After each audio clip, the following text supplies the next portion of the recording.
حضرت عائشہ صدیقہ رضی اللہ تعالیٰ عنہ فرماتی ہیں میں نے نبی پاک صلی اللہ تعالیٰ علیہ وآلہ وسلم کو مرض وصال تک دیکھا ہے، حضور کے وصال تک، کہ حضور قرآن پاک کی آخری 2 سورتیں پڑھ کے سورۃ فلق اور ناس اپنے ہاتھوں پہ پھونکتے تھے، پھر جسم پہ ملتے تھے۔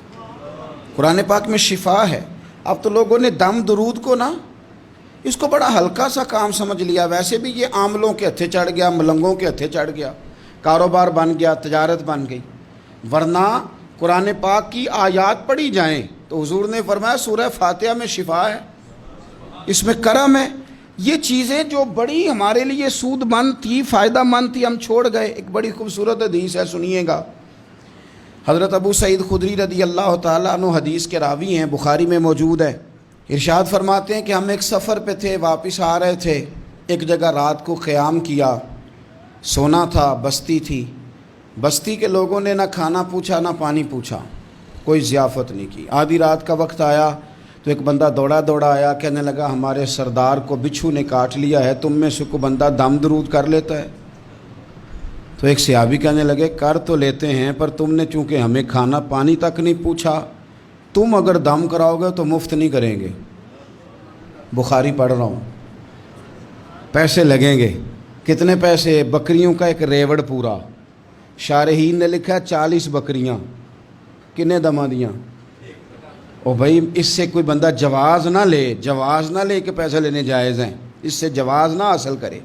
آپ بات کو سمجھیں، پس منظر کیا ہے؟ پانی تک نہیں تم نے پوچھا۔ کچھ لوگوں کا علاج ہوتا ہے، انہوں نے کہا پیسے لیں گے دم کر دیں گے۔ صحابی نے کہا حضرت ابو سعید خدری رضی اللہ تعالیٰ عنہ فرماتے ہیں وہ چونکہ تنگ تھے، بچھو کاٹ گیا، اور سردار کو کہا چل تو صحیح نا۔ وہ صحابی گئے، سورہ فاتحہ پڑھ کے دم کیا، اور حدیث بخاری سے میں آپ کو دکھاؤں گا۔ لوگ کہتے ہیں دم کدھر سے آ گیا؟ بخاری پڑھ رہا ہوں، صحیح بخاری۔ شفا تو اللہ نے دینی ہے نا، رب کریم نے شفا دے دی۔ بکریاں لے لیں، آ گئے جہاں آرام کر رہے تھے اس جگہ۔ صحابہ میں اختلاف ہو گیا، کچھ کہنے لگے بکریاں لینی چاہیے تھی، کچھ کہنے لگے نہیں لینی چاہیے تھی۔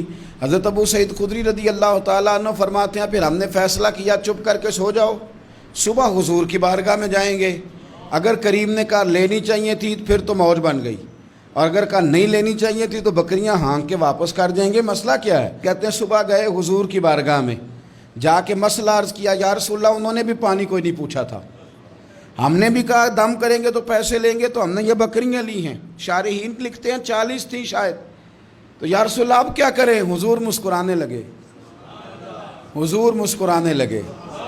جس کے گچھے سے لچھے جڑے نور کے، ان ستاروں کی نزہت پہ لاکھوں سلام، اور جس کی تسکین سے روتے ہوئے ہنس پڑیں، اس تبسم کی عادت پہ لاکھوں سلام، اور ان کی باتوں کی لذت پہ بے حد درود، ان کے خطبے کی ہیبت پہ لاکھوں سلام۔ حضور مسکرانے لگے، اور مسکرا کے پوچھا اچھا پڑھا کیا تھا؟ یا رسول اللہ سورہ فاتحہ۔ فرمایا سکھائی کس نے تھی؟ کہا یا رسول اللہ آپ نے۔ فرمایا پھر آدھی بکریاں میری ہیں آدھی تمہاری ہیں، پر میرا حصہ نکالو نا بھائی۔